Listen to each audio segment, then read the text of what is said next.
இன்னைக்கு இருக்கிற இளைஞன்ட்ட கேட்டு பாருங்க, உனக்கு என்ன வேணும்டா கேளு, ஒரு ஐபோன் வாங்கி கொடுங்க அப்படிப்பா.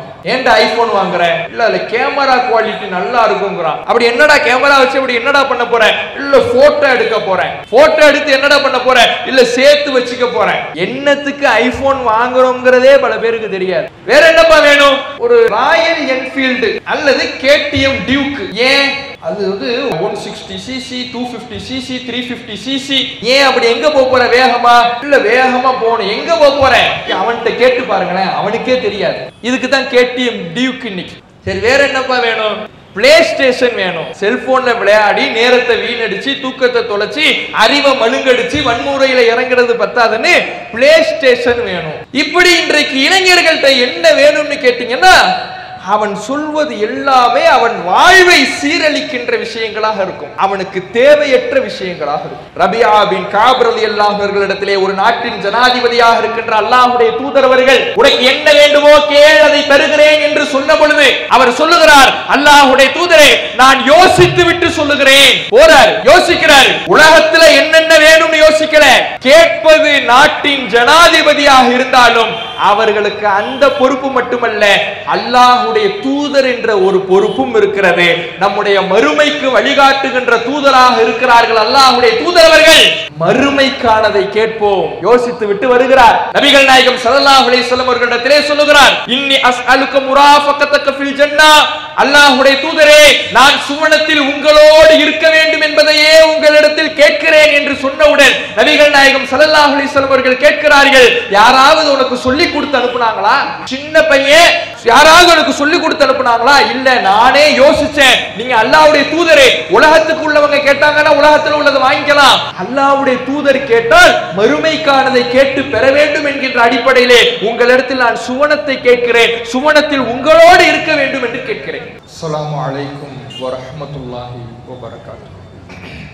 கண்ணியம் நிறைந்த எல்லாம் வல்ல ஏக இறைவனின் நல்லடியார்களே, தமிழ்நாடு தௌஹீத் ஜமாத் திருச்சி மாவட்டம் புத்தானத்தம் கிளையின் சார்பாக ஏற்பாடு செய்யப்பட்டிருக்கிற இந்த பொதுக்கூட்ட நிகழ்ச்சியில் சீரழியும் இளைஞர்களும் சீர்திருத்த வேண்டிய பெற்றோர்களும் என்ற தலைப்பு வழங்கப்பட்டிருக்கிறது. மனிதன் பிறக்கும் பொழுது குழந்தை பருவத்திலே பலவீனமான நிலையிலையும் எதையும் அறியாதவனாகவும் பிறக்கின்றான். அப்படி பலவீனமான நிலையில் பிறக்கின்ற மனிதன் தன்னுடைய முதுமை பருவத்திலே பல விஷயங்களை அறிந்து பக்குவம் அடைவதற்கு அவனது இடைப்பட்ட பருவமான இளமை பருவம்தான் மிக உதவியாக இருக்கிறது. இளமையில் அவனுடைய சிந்தனைகளும் மனிதனின் தேடல்களும் எப்படி அமைகிறதோ அதை பொறுத்துத்தான் அவனுடைய முதுமை பருவத்தினுடைய பக்குவமும் அவனுடைய நிதானமும் அமையவிருக்கிறது. அதனால்தான் அல்லாஹ் திருமறை குர்ஆனிலே மனிதனுடைய துவக்க நிலையை பற்றி பேசுகிற பொழுது, அஹ்ரஜக்கும் மின் புத்தூனி உம்மஹாத்திக்கும் லா தஅலமுன ஷைஆ, எதையும் அறியாதவர்களாக உங்களுடைய தாயின் வயிற்றிலிருந்து உங்களை நாம் வெளியேற்றினோம். அல்லாஹ் மனிதனை எப்படி வெளியே கொண்டு வருகிறான் என்றால், இந்த உலகத்துக்கு மனிதனை எப்படி அறிமுகப்படுத்துகிறான் என்றால், ஒரு தாய் தன்னுடைய குழந்தையை பிரசவித்து அந்த குழந்தை இந்த உலகை எப்படி சந்திக்கிறது என்றால், எதையும் அறியாத நிலையில் சந்திக்கிறது, எதையும் தெரிந்து கொள்ளாமல் இந்த உலகத்திற்கு வருகிறது. இப்படியான இந்த குழந்தை ஒரு பக்குவத்தை அடைய வேண்டும் என்றால், தன்னுடைய வயோதிக பருவத்திலே பல விஷயங்களை அறிந்து கொள்ள வேண்டும் என்றால், நிதானத்தை கடைபிடித்து தன்னுடைய குடும்பத்தை இந்த சமூகத்தை வழிநடத்துகின்ற ஒருவனாக அந்த மனிதன் மாற வேண்டும் என்றால், இந்த குழந்தை பருவத்திற்கு அடுத்த நிலையில் இருக்கின்ற முதுமைக்கு முந்தைய நிலையில் இருக்கின்ற இளமை பருவத்திலே அவன் தன்னுடைய வாழ்வை சரிவர அமைத்துக் கொள்ள வேண்டும். அவனுடைய தேடல்கள் நல்ல முறையில் அமைய வேண்டும். அவனுடைய சிந்தனைகள் நல்ல முறையிலே அமைய வேண்டும். அப்படி அமைந்தால்தான் அந்த மனிதன் எதிர்காலத்துக்கு ஒரு தலைவனாக உருவாகுவான், சமூகத்தின் மீது அக்கறை கொண்டவனாக உருவாகுவான், இந்த மக்களை வழிநடத்துபவனாக மாறுவான், இறை வழிபாட்டிலே தன்னை ஈடுபடுத்திக் கொள்பவனாக மாறுவான், தன்னுடைய மரண வேளையிலே அல்லாஹ்வை நினைத்தவனாகவும் இறைவனின் வழியிலே நடந்தவனாகவும் அல்லாஹ்வை சந்திக்கின்ற வகையில் தன்னுடைய வாழ்வை அமைத்துக் கொள்வான். இதற்காக எதையும் அறியாத நிலையிலே வருகின்ற இந்த மனிதனுக்கு அல்லாஹ் 3 விஷயங்களை வழங்குகிறான். அல்லாஹ் அந்த வசனத்தில் தொடர்ச்சியாக பேசுகிறான். எதையும் அறியாத நிலையில் உங்களை அவன் வெளிப்படுத்தினான். وَجَعَلَ لَكُمُ السَّمْعَ وَالْأَبْصَارَ وَالْأَفْئِدَةَ لَعَلَّكُمْ تَشْكُرُونَ.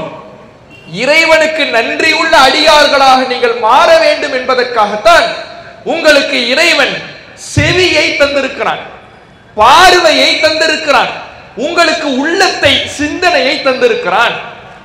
நீங்கள் எதையும் அறியாம இந்த உலகத்துக்கு வரீங்க, ஒண்ணுமே தெரியாம எம்டியா இந்த உலகத்துக்கு வரீங்க. எதையும் அறியாத நிலையில் வருகின்ற நீங்கள் இறைவனுக்கு நன்றி உள்ள அடியார்களாக மாற வேண்டும் என்பதற்காக உங்களுடைய மரண வேளையிலே அல்லாஹுக்கு நன்றி செலுத்த நிலையில் அல்லாஹ்வை சந்திக்க செல்ல வேண்டும் என்பதற்காக உங்கள் வாழ்வை பக்குவப்படுத்திக் கொள்வதற்காக இறைவன் உங்களுக்கு தந்திருப்பது 3 விஷயங்கள். உங்கள் செவி, உங்களுடைய பார்வை, உங்களுடைய உள்ளம், சிந்தனை என்று இறைவன் குறிப்பிடுகிறார். இந்த 3 விஷயங்கள் தான் மனிதனுடைய அறிவை மேம்படுத்துகின்ற விஷயங்களாக இருக்கிறது. மனிதனின் வாழ்வில் அவனுடைய அடுத்த கட்ட நிலையில் அவன் எப்படி மாறப் போகிறான் என்பதை தீர்மானிக்கின்ற விஷயங்களாக இருக்கிறது.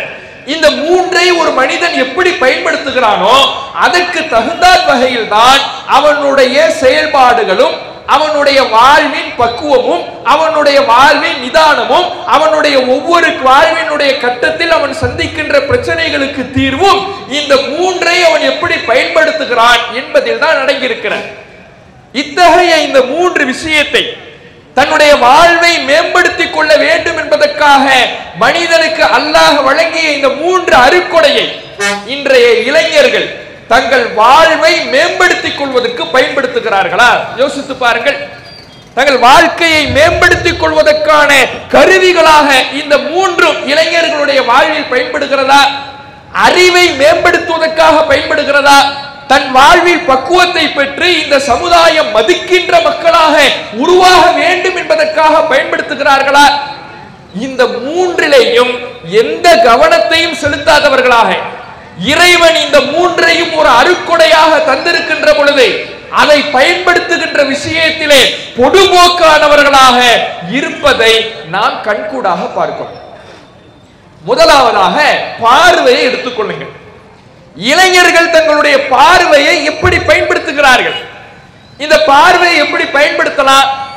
நல்ல விஷயங்களை அறிந்து கொள்வதற்கு, புத்தகங்களை புரட்டி பல விஷயங்களை தெரிந்து கொள்வதற்கு இந்த பார்வையை பயன்படுத்தலாம்.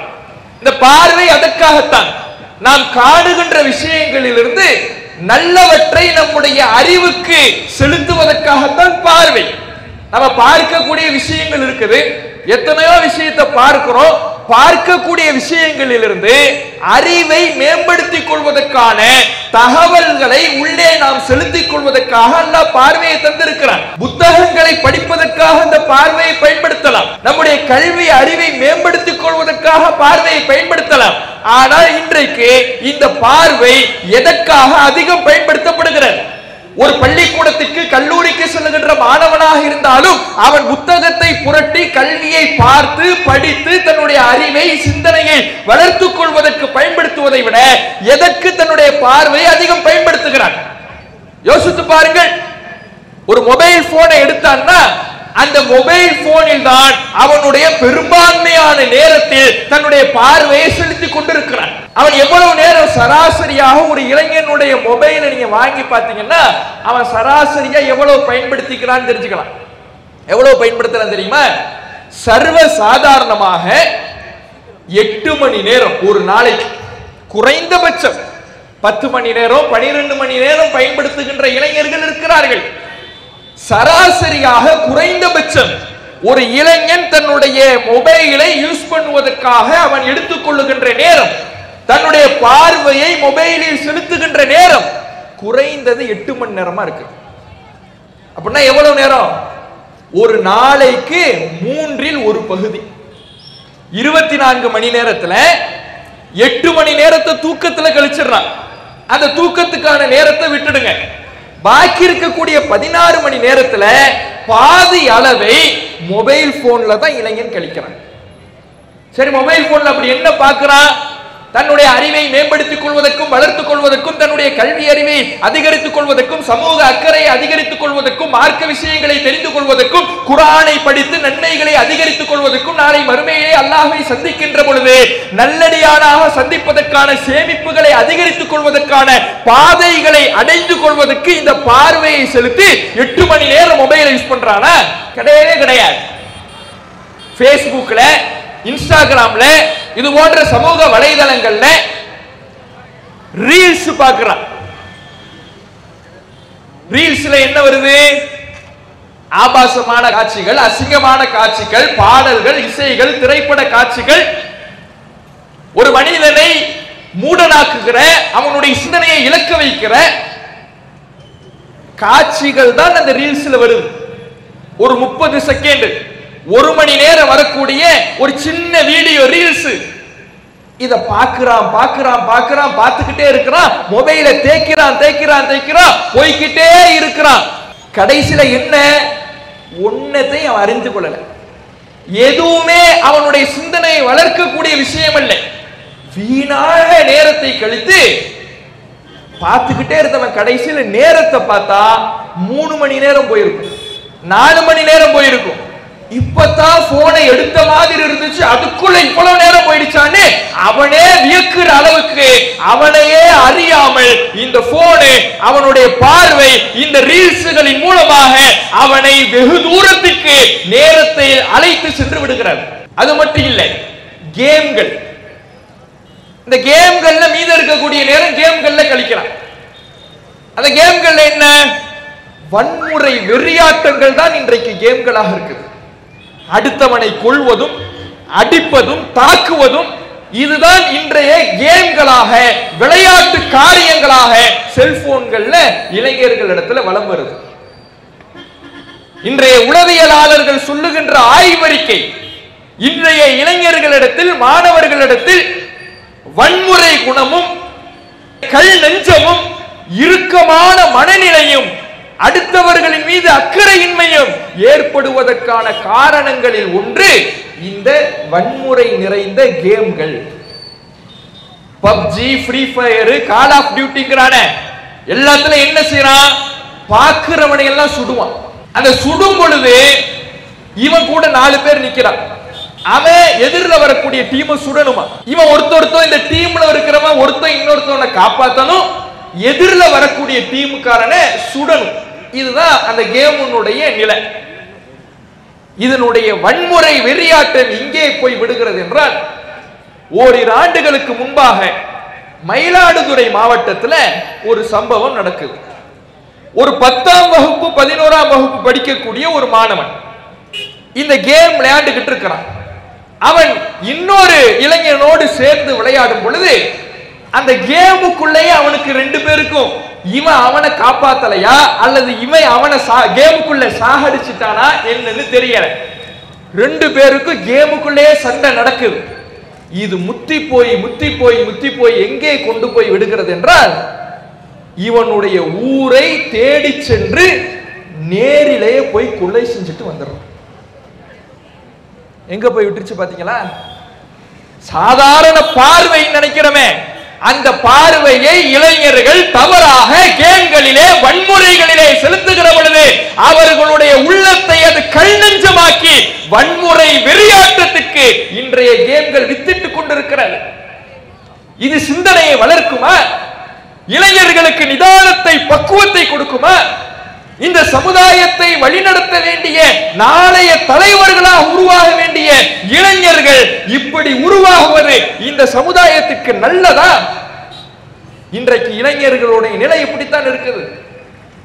ரீல்ஸ்களில் ஒரு பெரும்பகுதியான நேரத்தை கழிக்கிறார்கள் என்றால் இன்னொரு நேரம் இது போன்ற கேம்களிலே கழித்துக் கொண்டிருக்கிறார்கள். மனிதன் தன்னுடைய அறிவை, எதையும் அறியாமல் இந்த உலகத்துக்கு வந்த மனிதன் தன்னுடைய அறிவை மேம்படுத்திக் கொள்வதற்கு இறைவன் பரிசாக எந்த பார்வையை தந்தானோ, அருளாக எந்த பார்வையை தந்தானோ, அந்த அருட்கொடையை, அந்த பார்வையை இன்றைக்கு இளைஞன் எப்படி கழித்துக் கொண்டிருக்கிறான்?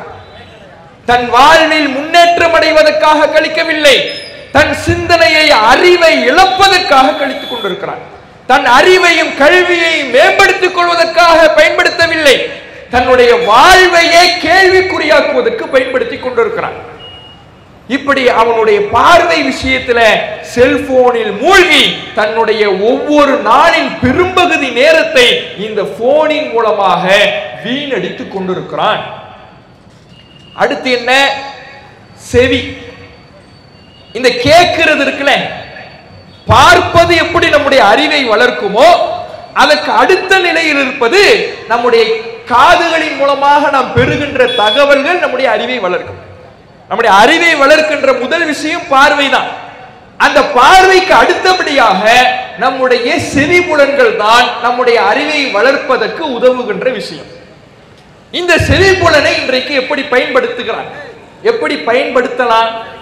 நல்ல விஷயங்களை கேட்டு, உபதேசங்களை கேட்டு, தன்னுடைய வாழ்க்கையில் ஒரு கஷ்டத்தை, ஒரு இழப்பை சந்திக்கின்ற பொழுது அறிவுரைகளை கேட்டு, தன்னுடைய பெற்றோரின் உபதேசங்களை கேட்டு, மார்க்கம் சொல்லுகின்ற அறிவுரைகளை கேட்டு, குர்ஆனுடைய வசனங்களை கேட்டு, மார்க்கத்தினுடைய உபதேசங்களை கேட்டு தன் அறிவை, தன்னுடைய சிந்தனையை சீர்படுத்திக் கொள்வதற்கு பயன்படுத்தலாம்.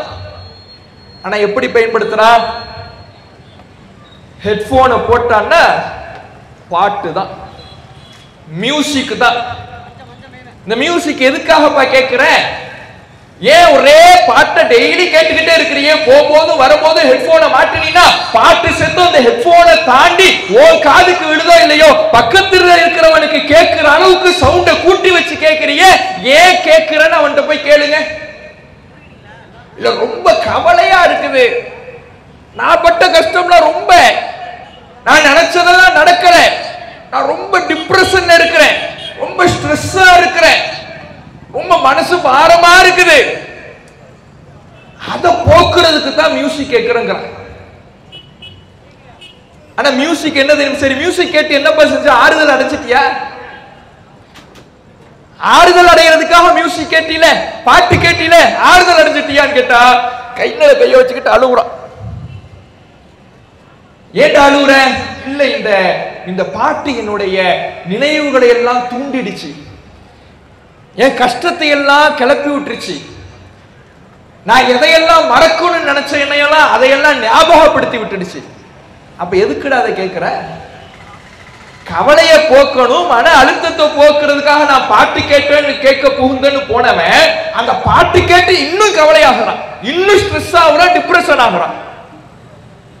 இன்றைக்கு உளவியலாளர்கள் இதையும் சொல்லுகிறார்கள். இசை, பாடல்கள் என்பது ஒரு மனிதனுடைய சிந்தனையை மழுங்கடிக்கும், அவனை சிந்திக்க விடாது, ஒரு பிரச்சனையிலிருந்து தீர்வை எட்ட விடாது, அவனை எமோஷனலாக, உணர்ச்சி பூர்வமாகத்தான் இந்த மியூசிக்குகள், இசைகள் அவனை அணுகுமே தவிர அவனுடைய உள்ளத்தில் அது எமோஷனலாக தாக்கி அவனை இன்னும் உணர்ச்சி பூர்வமாகத்தான் மாற்றுமே தவிர அறிவார்ந்து அவனை சிந்திக்க விடாது என்று இன்றைய மனோ தத்துவ நிபுணர்கள் குறிப்பிடுகிறார்கள். யோசிக்க விடாது. கஷ்டம்னா, ஒரு பிரச்சனைனா அடுத்து என்ன செய்யணும்னு யோசிக்கிறவன் தான் மனுஷன். அதுக்கு தான் அல்ல அறிவு கொடுத்திருக்கிறான், சிந்திக்கின்ற திறனை கொடுத்திருக்கிறான். ஆனா இவன் என்ன பண்றான்னா, மியூசிக்க போட்டுட்டு எமோஷனலா இன்னும் அழுது அடுத்து என்ன செய்யணுங்கிற வழியை யோசிக்காம அந்த பிரச்சனையிலேயே சிக்கி சிக்கி சிக்கி சின்ன பின்னமாகி தன் வாழ்வையே சீரழித்துக் கொள்கிறான். பல தற்கொலைக்கு காரணம் பாடல்களாக இருந்திருக்கிறது. வெளிநாட்டுல சில நாடுகள்ல ஒரு பாடல் தடை செய்யப்பட்டுச்சு, ஆங்கில பாடல். ஏன் தடை செய்யப்பட்டுச்சு தெரியுமா? அந்த பாடல் வெளியான வருடத்தில் தற்கொலை விகிதம் பல மேலை நாடுகள்ல அதிகரிக்குது. திடீரென்று மிகப்பெரிய அளவுக்கு தற்கொலைகளுடைய விகிதாச்சாரம் உயர்கிறது. என்னென்ன புரியல, என்னடா இவ்வளவு பேர் தற்கொலை பண்ணிக்கிறான், இவ்வளவு பேர் திடீரென்று தற்கொலையை நோக்கி சொல்கிறானே ஏன்? ஆய்வு செய்கிறார்கள். ஆய்வு செய்தால் தற்கொலை செய்தவர்களில் பெரும்பான்மையானவர்கள் 90% தாங்கள் தற்கொலையினுடைய முடிவுக்கு செல்வதற்கு அவர்களை தூண்டியது இந்த பாடலாக இருந்திருக்கிறது. அதுக்கு முன்னால் அதை தான் கேட்டுக்கிட்டு இருந்திருக்கிறாங்க. அந்த பாட்டை கேட்டு முடிக்கும் பொழுது அந்த கவலையை தூண்டி தூண்டி, உணர்ச்சியை தூண்டி தூண்டி தூண்டி, எமோஷனல் ஆக்கி ஆக்கி ஆக்கி தன்னுடைய கவலையை மறக்கடிக்க முடியாமல் உணர்ச்சி பூர்வமாக மனிதனை அடங்கி அவனுடைய சிந்தனையை மழுங்கடித்து உயிரை விடுவதுதான் உனக்கான தீர்வு என்று தற்கொலையை தூண்டி இருக்கிறது. அதனால் அந்த பாடலை அதுக்கு பிறகு தடை செஞ்சான்.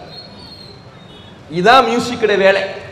அறிவை பயன்படுத்த விடாது, சிந்திக்க விடாது, யோசிக்க விடாது. எமோஷனலாக உணர்ச்சி பூர்வமாக மனிதனை அணுகி அவனுடைய பிரச்சனைகளுக்கு தீர்வை கொடுக்காமல் அவனுடைய சிந்தனையை மழுங்கடித்து அவனை சீரழித்து கடைசியில் அவனுடைய உயிரையே மாய்த்து கொள்ளுகின்ற இடத்துக்கு அவனை தள்ளிவிடும். இதுக்கு இன்னைக்கு காதை பயன்படுத்திக்கிட்டு இருக்கிறான். நீ எதையும் தெரியாம உலகத்துக்கு வந்திருக்கிற, எல்லாத்தையும் தெரிஞ்சுக்க, ஒன்னொன்னா கேட்டு தெரிஞ்சுக்க, பார்த்து தெரிஞ்சுக்க, உன் அறிவை வளர்த்துக்க, சிந்தனையை வளர்த்துக்க, பக்குவத்தை வளர்த்துக்க, நிதானத்தை வளர்த்துக்க என்று அல்லாஹ் அருட்கொடைகளை நாம் நன்றி செலுத்துவதற்காக வழங்கினால் இன்றைய இளைஞர்கள் அதை எப்படி பயன்படுத்துகிறார்கள் என்றால் தன்னை அழித்துக் கொள்வதற்கு, அறியாமல் வந்த இந்த மனிதன் தன் சிந்தனையை மழுங்கடித்துக் கொள்வதற்கு பயன்படுத்தி கொண்டிருக்கிறான். அடுத்து என்ன? அல்லாஹ் தந்த அந்த மூன்றாவது விஷயம் சிந்தனை, உள்ளம். இன்றைக்கு மனிதன் தன்னுடைய உள்ளத்தை எப்படி பக்குவப்படுத்துறான், ஒரு இளைஞன் தன்னுடைய உள்ளத்தை எப்படி அமைத்துக் கொள்ளுகிறான், அதிலே எந்தெந்த விஷயங்களுக்கு இடம் கொடுக்கிறான் யோசித்து பாருங்கள். தன்னை பற்றிய அக்கறை அந்த உள்ளத்தில் அவன் வளர்த்துக் கொள்வது கிடையாது. தன் பெற்றோரை பற்றிய அக்கறையை வளர்த்துக் கொள்வது கிடையாது. இந்த சமூகத்தை பற்றிய அக்கறையை அவன் வளர்த்துக் கொள்வது கிடையாது. இந்த மூன்றுக்கும் திரை போட்டுவிட்டு இந்த உலகம் எதை அவனுக்கு கட்டமைக்கிறதோ அதை பின்னால் அப்படியே ஓடிக்கிட்டே இருக்கிறான். இன்னைக்கு ட்ரெண்டிங்னு சில விஷயங்கள் இருக்கு. உலகமே சேர்ந்து சில விஷயங்களை ட்ரெண்டிங் ஆக்கும். அந்த ட்ரெண்டிங் எதுக்குன்னா உங்களை பைத்தியமாக்குறதுக்கு தான், வேற எதுக்கும் கிடையாது. அதனால உங்களுக்கு ஏதாவது கொஞ்சம் யோசிச்சு பார்த்தீங்கன்னு வைங்களேன், அதனால எந்த பிரயோஜனமும் உங்களுக்கு இருக்கவே செய்யாது. ஆனா எல்லாரும் செஞ்ச உடனே, எல்லாரும் அதை கடைபிடிச்ச உடனே, அதை பத்தியே உலகம் பேசிக்கிட்டு இருக்கும் பொழுது அந்த ட்ரெண்டிங் விஷயத்துல இன்றைக்கு இளைஞர்கள் போய் விழுறாங்க. இன்றைக்கு ரீல்ஸ்ல விழுவதற்கு அதுதான் காரணம். இன்னைக்கு பல தனக்கு தேவையே இல்லாத விஷயங்களை அவன் அடைந்து கொள்வதற்கு அதுதான் காரணம். திடீர்னு யூடியூப்ல பாத்தீங்கன்னா தெரியும், நம்ம அந்த ஊர்லயே இருப்போம், ஒரு ஹோட்டல் இருக்கும், நம்ம அந்த ஊர்லயே தான் இருப்போம். அந்த கடையில நம்ம போய் சாப்பிட்டுருக்கவே மாட்டோம், அந்த ஹோட்டல்ல போய் நம்ம சாப்பிட்டுருக்கவே மாட்டோம். நமக்கு அந்த ஹோட்டலுடைய கண்டிஷன் தெரியும். இவன் யூடியூபர்ஸ்னு வருவான், அவன் அந்த ஹோட்டல்ல ட்ரெண்ட் ஆக்குவான். எப்படி ட்ரெண்ட் ஆக்குவான் தெரியுமா? அப்படியே சாப்பிடுவான், அப்படியே ஜூம், அவன் சாப்பிடுறது அப்படியே ஜூம் பண்ணி காட்டுவான், வாய்க்கிட்ட காட்டுவான். இந்த சாப்பாடை பார்த்தீங்க ஆன்னு சாப்பிடுவான். அதை பார்த்த உடனே சூப்பர், இவ்வளவு நாள் இந்த ஊர்ல தான் இருக்கும், இந்த கதை நமக்கு தெரியலையே, நம்ம போய் சாப்பிட்டது இல்லையே. போய் பார்த்தீங்கன்னா அந்த சாப்பாடு அவ்வளவு கன்றாவியா இருக்கும். ஆனா என்ன செஞ்சா, உங்களுக்கே விருப்பம் இல்லாத ஒரு கடைக்கு உங்களுக்கே தெரியாம உங்களை போக வச்சுட்டான். இதுதான் ட்ரெண்டிங் விஷயங்கிறது. இதைத்தான் இன்றைக்கு உலகம் இளைஞர்களுக்கு கொடுத்து கொண்டிருக்கிறது. நல்ல விஷயங்களை கொடுக்கவில்லை, அவன் அறிவை மேம்படுத்துகின்ற விஷயத்தை கொடுக்கவில்லை, அவனுடைய கல்வி முன்னேற்றத்தை கொடுக்கவில்லை, அவனுக்கான சமூக அக்கறையை கொடுக்கவில்லை, தன் பெற்றோர் மீது அவன் அக்கறை கொள்வதை கொடுக்கவில்லை, தன் மீது அவன் அக்கறை கொள்வதை கொடுக்கவில்லை. இந்த உலகம் ஏமாற்றுகின்ற விஷயத்திலே அவன் ஏமாறி சின்ன பின்னமாவதை இந்த உலகம் அவனுக்கு ட்ரெண்டிங் என்கின்ற பெயரில் கொடுத்து கொண்டிருக்கிறது. அதை தன்னுடைய உள்ளத்தில் சிந்தனைகளாக இன்றைக்கு இளைஞர்கள் நிரப்பிக் கொண்டிருக்கிறார்கள். பாருங்க, யோசிச்சு பாருங்க. சமீபத்தில் ஒரு இளைஞனுடைய செயல்பாடை பார்த்தோம் சமூக வலைதளத்தில். அந்த வீடியோல ஒரு விவாத நிகழ்ச்சி. அந்த விவாத நிகழ்ச்சியில அந்த இளைஞன் பகிரங்கமாக சொல்லுகிறான். என்ன சொல்றான் தெரியுமா? நான் +1 படிக்கும் போது முதலா ஒருத்தர் அடிச்சப்பதான் என் பலமே எனக்கு தெரிஞ்சுக்கிறேன். நான் +1 படிக்கும் போது ஒருத்தர் அடிக்கும் பொழுதுதான் என்னுடைய பலம் தெரிஞ்சிச்சு. சரி, அப்படி யாரப்பா அடிச்சேன்? எங்க அப்பாவை அடிச்சேங்கிறான். எதுக்குடா உங்க அப்பா அடிச்ச? படிக்க சொல்றாருல, ஸ்கூலுக்கு போக சொல்றாருல. ஸ்கூலுக்கு ஒரு தகப்பனார் போக சொன்னாருங்கிறதுக்காக அவரை போட்டு அடிச்சிருக்கிறான். சரி, ஏன்பா அடிச்ச? பெத்தவங்க நல்லதுக்கு தானே சொல்லியிருக்கிறாங்க. உன் தகப்பனார் நீ நல்லா இருக்கணுங்கிறதுக்காகத்தான் சொல்லியிருக்கிறாரு, நீ படிக்கணுங்கிறதுக்காகத்தானே சொல்லியிருக்கிறாரு. இல்ல, இப்படி அடிச்சுக்கிட்டு இருக்கும் பொழுது நம்ம அமைதியா இருந்தா நம்ம பேருக்கு என்ன ஆகிறது அப்படிங்கிறான். இதை எங்கிருந்து அவன் பெறுகிறான் என்றால், பெற்றோர் சொல்வதை கேட்பவன் முட்டாள். அவன் இந்த உலகத்திலே அவனுக்கான பெயர் கிடையாது, அவன் ஒரு கெத்து கிடையாது, அவன் ஒரு சாதாரண பையன். நீ பெற்றோர் சொல்லு கேட்காம நடந்தனாதான் நீ தைரியசாலி. தொடர்ந்து சினிமா படங்களும் இந்த சமூக வலைதளமும் இளைஞர்களுக்கு இப்படியே பதிய வைக்குது. அதுல ஏமாந்து நாசமா போய் தன்னுடைய பெற்றோரையே அடிக்கிற அளவுக்கு வர. நீ நல்ல படிக்கிறியா? நீ தைரியசாலியே கிடையாது, நீ ஒரு ஏமாளி, நீ ஒரு பழம், நீ ஒரு பூமர் இப்படிங்குது. அவனுக்கு ஒரு பட்ட பேரை வச்சு, நீ படிச்சின்னா நீ ஒரு பழம், உனக்கு ஒண்ணுமே தெரியாது, நீ வேஸ்ட், வெத்து வேட்டு. நீ பெற்றோர் சொல் கேட்கிறியா? நீ வெத்து வேட்டு. நீ நல்ல வேலைக்கு போகணும் முயற்சி சரியா? வெத்து வேட்டு. அப்ப இன்றைய இந்த சமூக வலைதளங்கள் இப்படி இந்த ட்ரெண்டிங்கிற பேர்ல ஒருவன் பொறுப்புணர்வோடு நடந்தாலே அவனுக்கு ஏமாளி பட்டம் கட்டி அவனை பொறுப்புணர்விலிருந்து தூரமாக்கக்கூடிய வேலையை செய்கிறது.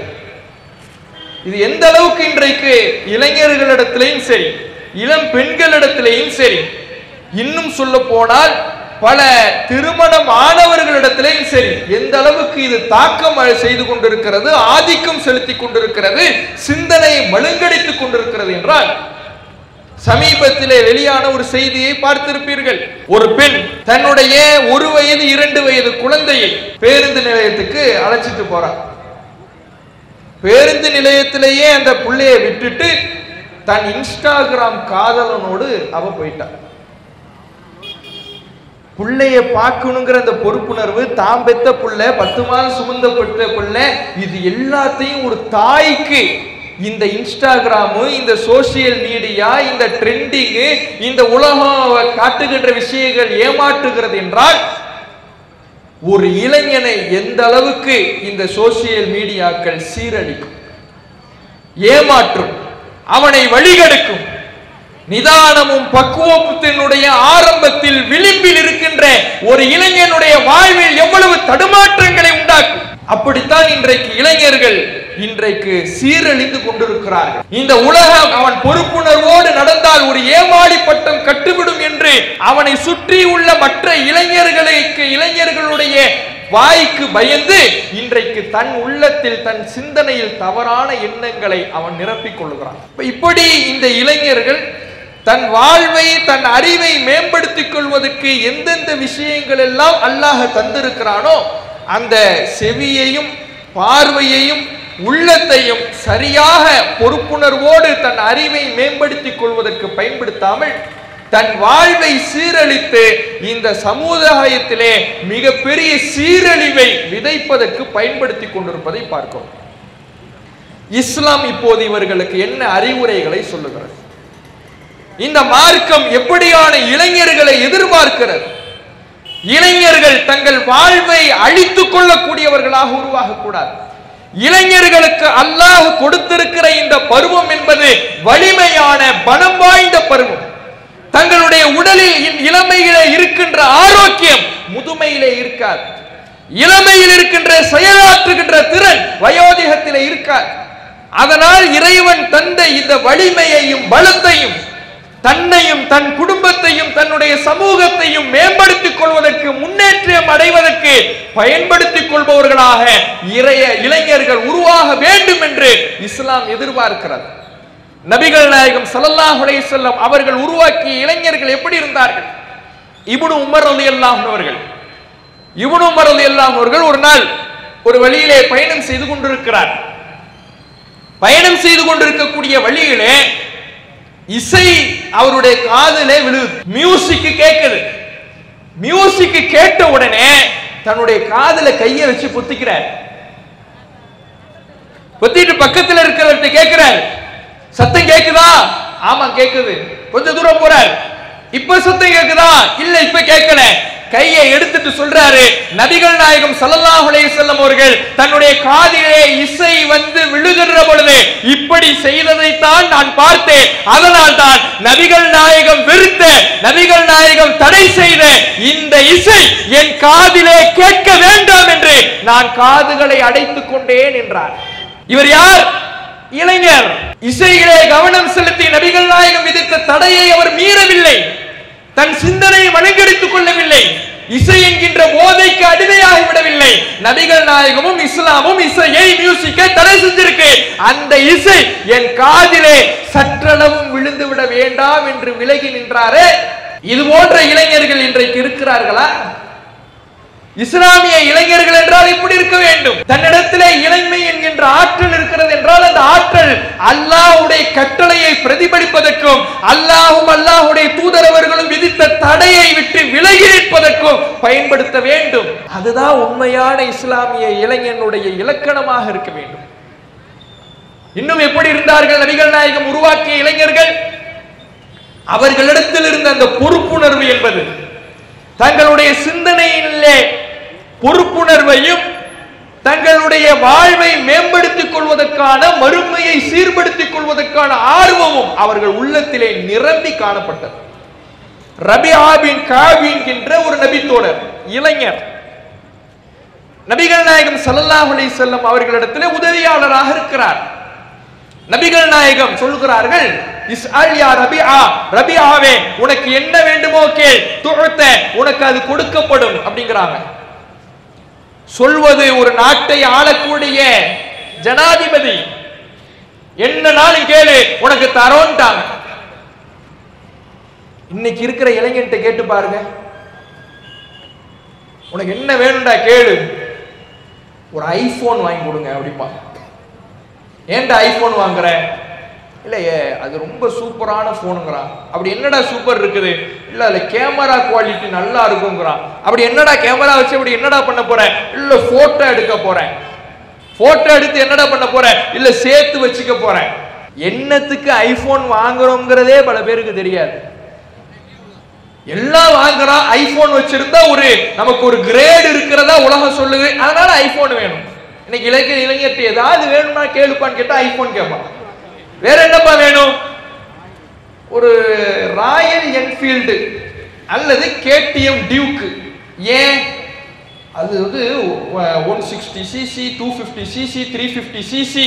இங்க 100 சிசில இருக்கிற பைக்லயே முழு ஸ்பீட்ல போக முடியாது. ரோடுனுடைய லட்சணம் அப்படி. இங்க இருக்கிற ரோட்ல அப்படி போக முடியுமா? 100 சிசி பைக் முழு ஸ்பீடுல உங்களால போக முடியுமா? போகவே முடியாது. இவன் கேட்கிறது எத்தனை சிசி?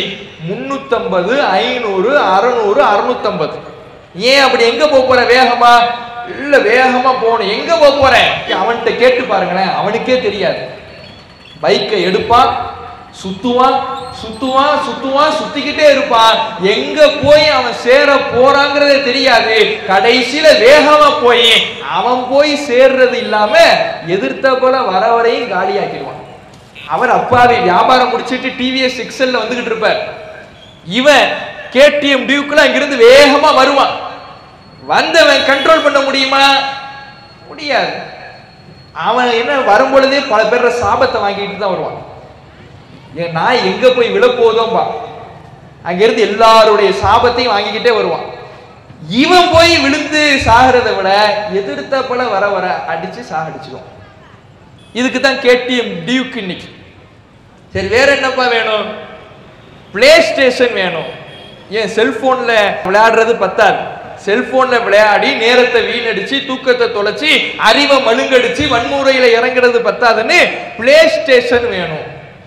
இப்படி இன்றைக்கு இளைஞர்கள்ட்ட என்ன வேணும்னு கேட்டீங்கன்னா, அவன் சொல்வது எல்லாமே அவன் வாழ்வை சீரழிக்கின்ற விஷயங்களாக இருக்கும், அவனுக்கு தேவையற்ற விஷயங்களாக இருக்கும்.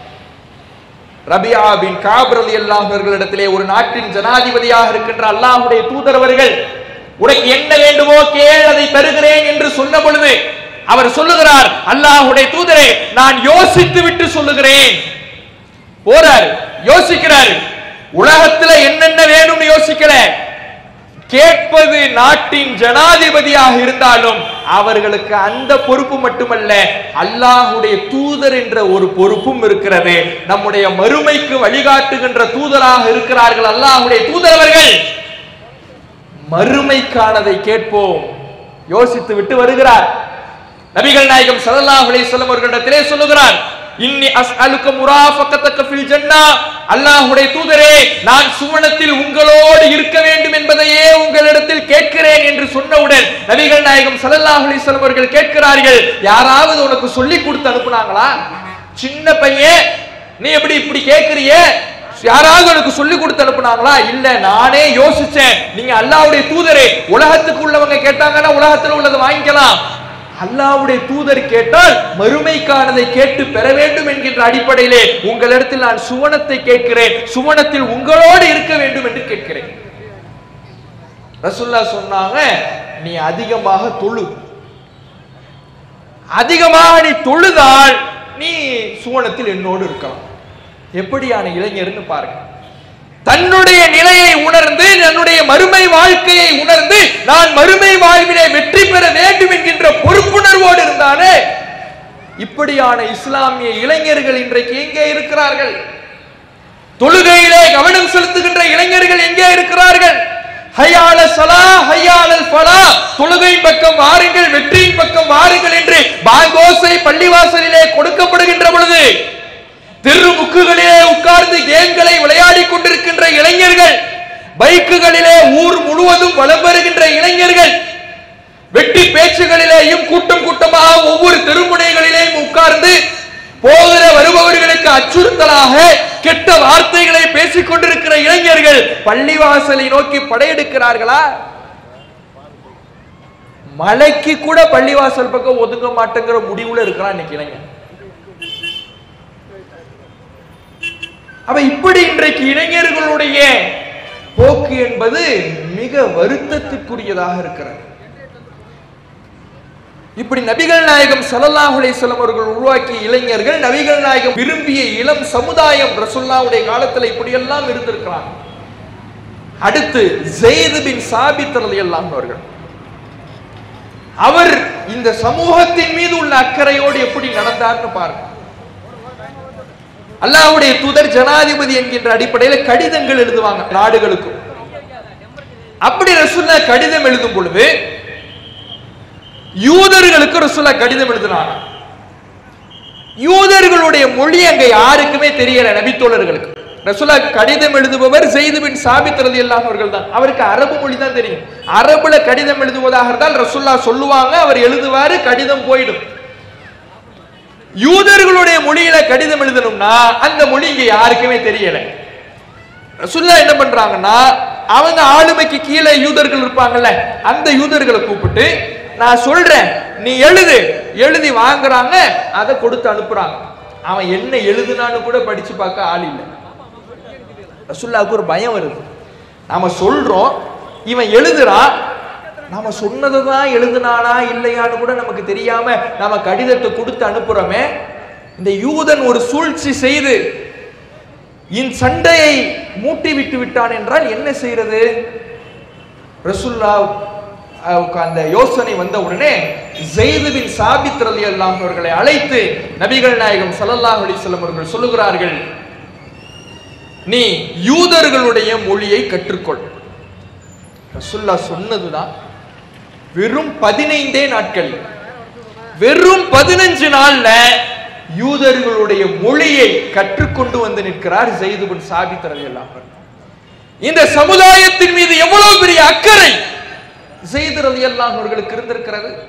என் சமுதாயம் பாதிப்படைந்து விடக்கூடாது, என் சமுதாயம் நசுக்கப்பட்டு விடக்கூடாது, என் சமுதாயம் துரோகத்துக்கு ஆளாகிவிடக் கூடாது, என் அறியாமை இந்த சமுதாயத்தை அழிவு பாதைக்கு அழைத்து சென்று விடக் கூடாது என்று பொறுப்புணர்வோடு ஸைத் ரலியல்லாஹு அன்ஹு அவர்கள் இருந்தாரே. தன்னுடைய சமுதாயம் துரோகம் இழைக்க விடக்கூடாது என்பதற்காக இந்த யூதர்களுடைய மொழியை கற்றுக்கொண்டு வந்து நிற்கிறார். இன்றைக்கு இளைஞர்கள் இந்த சமுதாயத்தின் மீது இப்படியான அக்கறை உணர்வோடு இருக்கிறாங்களா? யோசிச்சு பாருங்க. இந்த சமுதாயம் எவ்வளவு பெரிய ஆபத்தில் இந்த நாட்டில் வாழ்ந்து கொண்டிருக்கிறது, எவ்வளவு நசுக்கப்பட்டு கொண்டிருக்கிறது, எவ்வளவு பெரிய துரோகத்துக்கு ஆளாகி கொண்டிருக்கிறது. ஒவ்வொரு நாளும் இந்த சமுதாயத்தினுடைய வழிபாட்டு உரிமை, வாழ்வுரிமை, கல்வி உரிமை, உணவு உரிமை, இப்படி எல்லாமே பறிக்கப்பட்டு கொண்டிருக்கிறது. இதை அறிந்து இந்த சமுதாயம் மேம்படுவதற்காக கல்வியிலே நான் முன்னேறுகிறேன் என்று கல்வியை தேர்ந்தெடுக்கக்கூடிய இளைஞர்கள் இந்த சமுதாயத்தில் இருக்கிறாங்களா? அப்படியான இளைஞர்களைத்தான் நபிகள் நாயகம் ஸல்லல்லாஹு அலைஹி வஸல்லம் அவர்கள் உருவாக்கினார்கள். அதே போல இதே ஸைத் பின் சாபித் ரலியல்லாஹு அன்ஹு அவர்கள் தான் இன்றைக்கு நாம் படிக்கின்ற வகையிலே குர்ஆன் புத்தகமாக இருக்குது, இதை தொகுக்கின்ற வேலையை அவர்தான் பார்த்தார். அப்ப மார்க்க விஷயத்திலையும் சரி, சமூக விஷயத்திலையும் சரி, அக்கறை உள்ளவர்களாக நபிகள் நாயகம் விரும்பிய இளைஞர்கள் இருந்தார்கள்.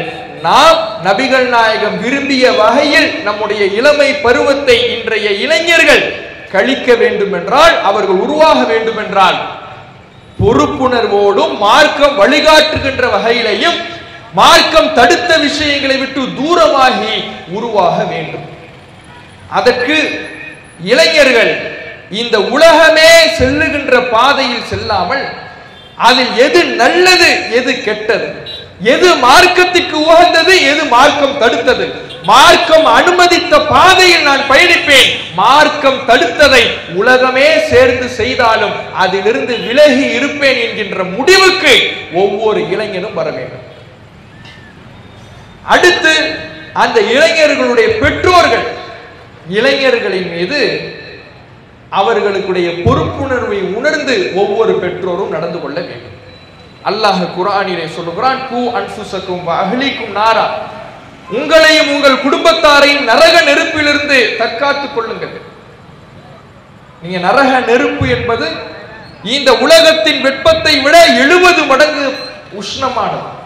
அத்தகைய நரக நெருப்பிலிருந்து இந்த உலகத்தில் விறகு கட்டைகளை வைத்தும் இலை தலைகளை வைத்தும் எரிக்கப்படுகின்ற நெருப்பை போன்று அது அல்ல, கற்கள் எரிபொருட்களாக இருக்கின்ற நரக நெருப்பு. அதிலிருந்து, அந்த வேதனையிலிருந்து நாமும் விலக வேண்டும், நம்முடைய பிள்ளைகளையும் நாம் காப்பாற்ற வேண்டும். இது ஒவ்வொரு பெற்றோருடைய பொறுப்பாக அல்லாஹ் சொல்லுகிறார். நபிகள் நாயகம் ஸல்லல்லாஹு அலைஹி வஸல்லம் அவர்கள் சொல்லுகிறார்கள், குல்லுக்கும் ராஇன் வ குல்லுக்கும் மஸ்ஊலுன் அன் ரஇயத்திஹி, உங்களில் ஒவ்வொருவருமே பொறுப்பாளர்கள், உங்களுடைய பொறுப்பை பற்றி மறுமையில் விசாரிக்கப்படுவீர்கள். ஒரு பெற்றோர் தன்னுடைய பிள்ளைகளுக்கு பொறுப்பாளியா இருக்கும். நம்முடைய பிள்ளைகள் எங்கே செல்லுகிறார்கள், எதை பார்க்கிறார்கள், என்ன பேசுறாங்க, யாரோடு பழகுகிறார்கள், எத்தனை மணிக்கு வீட்டுக்கு வராங்க, ஒழுங்காக படிக்கிறார்களா, மார்க்க தொடர்பு எப்படி இருக்கிறது, பள்ளிவாசலுக்கு செல்கிறார்களா, ஓதுவதற்கு கற்றுக்கொண்டிருக்கிறார்களா, இதை பற்றி அக்கறையோடு பெற்றோர்கள் நடக்க வேண்டும்.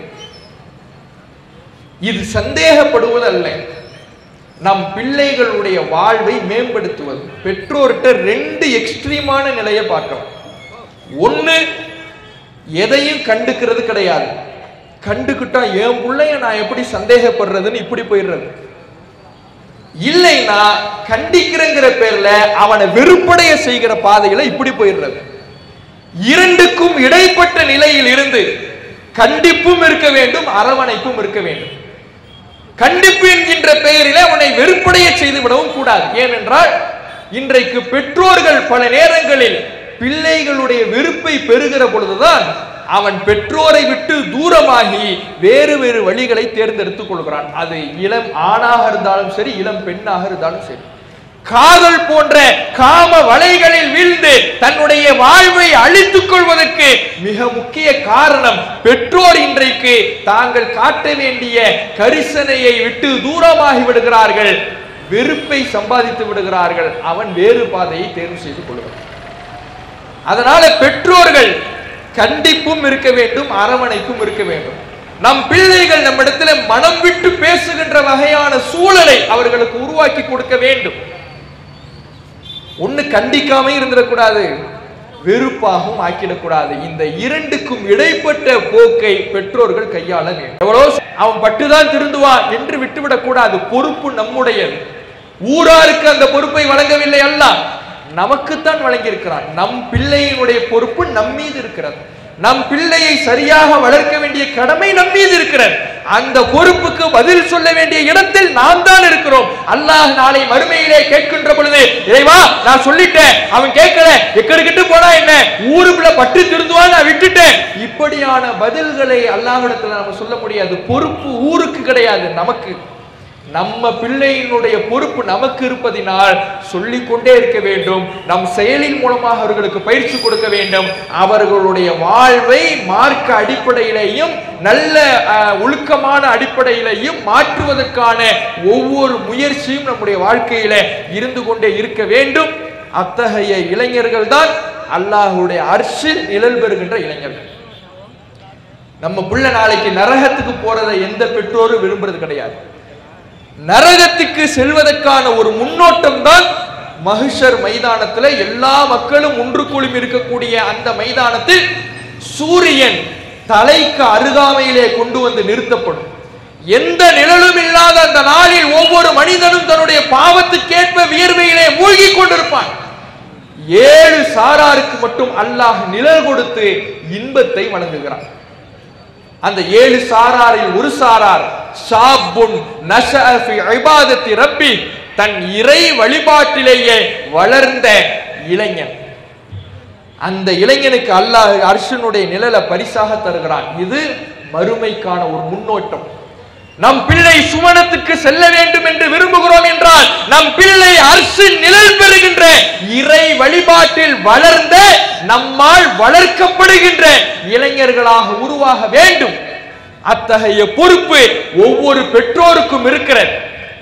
இத்தகைய இளைஞர்களை, சமுதாய சீர்கேட்டிலே சென்று கொண்டிருக்கக்கூடிய இளைஞர்களை, ஒழுக்க வீழ்ச்சியிலே சென்று கொண்டிருக்கக்கூடிய இளைஞர்களை, மொபைலிலே கவனம் செலுத்தி தங்களுடைய நேரங்களை தொலைத்துக் கொண்டிருக்கக்கூடிய இளைஞர்களை, கல்வியிலே பின்தங்கி இந்த சமுதாயத்திற்கு பாரமாக இருக்கிற இளைஞர்களை மேம்படுத்தக்கூடிய வகையிலே, அவர்களுடைய வழிபாட்டிற்கு நல்ல பயிற்சியை கொடுக்கக்கூடிய வகையிலே, மார்க்க தொடர்பை அவர்களுக்கு அதிகரிக்க வைத்து சமூக அக்கறை அவர்களுக்கு வளர்க்கின்ற வகையிலே தான் இன்ஷா அல்லாஹ் எதிர்வருகின்ற அக்டோபர் 5ஆம் தேதி மதுரையிலே வைத்து இளைஞர்கள் எழுச்சி மாநாடு நடைபெற இருக்கிறது.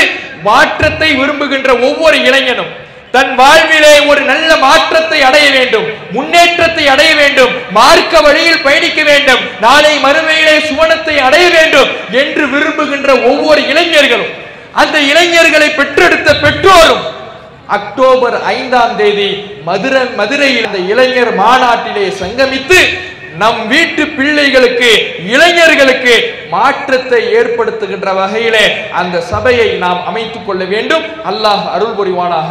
வாஹிர் தாவானா அல்ஹம்துலில்லாஹி ரப்பில் ஆலமீன். அஸ்ஸலாமு அலைக்கும் வரஹ்மத்துல்லாஹி வபரகாத்துஹு. அல்லாஹு அக்பர், அல்லாஹு அக்பர்.